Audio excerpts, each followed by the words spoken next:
দীর্ঘ 16 বছর ধরে লোকটা বাংলাদেশ টিকিট বুটার সার্ভিস দিল, বাংলাদেশটার এত উচ্চতায় নিল। সেই লোকটার তোর 1 সেকেন্ডে বুঝলে গেলি, সে শেষ আবদারটা পূরণ করলি না।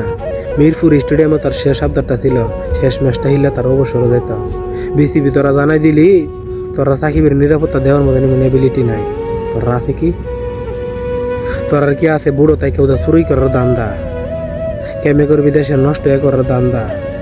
লোকটার 1 সেকেন্ডে বুঝলে গেলি, 16 বছর ক্যারিয়ার বেটার 1 সেকেন্ডে শেষ দিয়ে দিলি তোরা।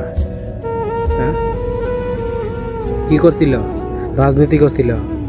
এর মনে চাইছিল রাজনীতি করছিল, এর মনে চাইছে অবসর নিব। সুন্দর করে দিয়ে দে, সিকিউরিটি দিয়ে দে, সব কিছু ব্যবস্থা কর।